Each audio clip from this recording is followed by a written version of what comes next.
दुनिया के सबसे बड़े ओलंपिक की शुरुआत हो चुकी है। भारत के खिलाड़ी अपने अपने मुकाबले में लड़ाई लड़ रहे हैं। उसी कड़ी में भारत की उम्मीद और दुनिया में भारत का नाम रोशन करने वाली पीवी सिंधु इस बार इतिहास रचने वाली है। क्या है पूरा मामला, इस रिपोर्ट में देखिए।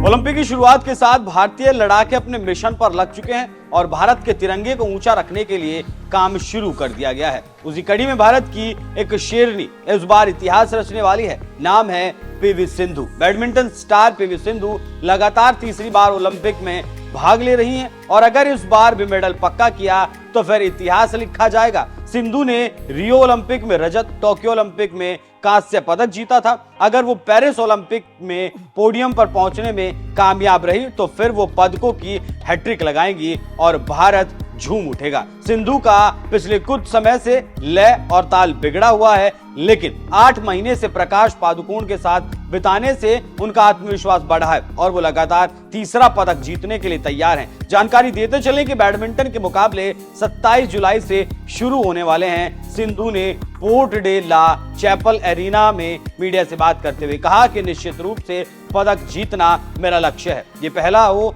या दूसरा या फिर तीसरा ये मायने नहीं रखता। मैंने 2 पदक जीते हैं और मैं तीसरे पदक के बारे में सोचकर खुद पर दबाव नहीं बनाना चाहती हूं। तो आप समझ सकते हैं क्या तैयारी है और क्या होने वाला है।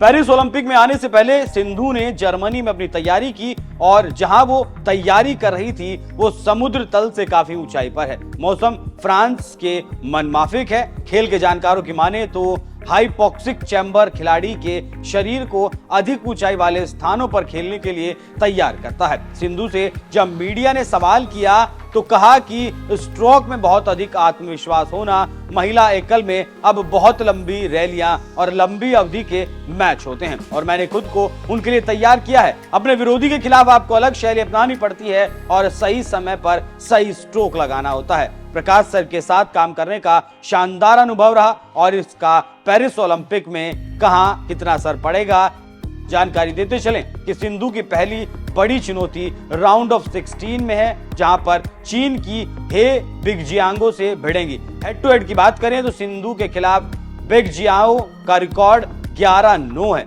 यदि बिगजियांगो को हराकर सिंधु क्वार्टर फाइनल में पहुंचती हैं तो चीनी खिलाड़ी चेन यूफई उनके सामने होंगी। इससे आप अंदाजा लगा सकते हैं कि कितना कठिन मुकाबले होने वाले हैं। लेकिन अगर भारतीयों की दुआओं का असर हुआ तो सिंधु फतेह करके ही वापस लौटेंगी। अब देखना होगा आगे क्या रिजल्ट आता है और इससे भारतीयों के चेहरे खिलते हैं या फिर मुरझाते हैं।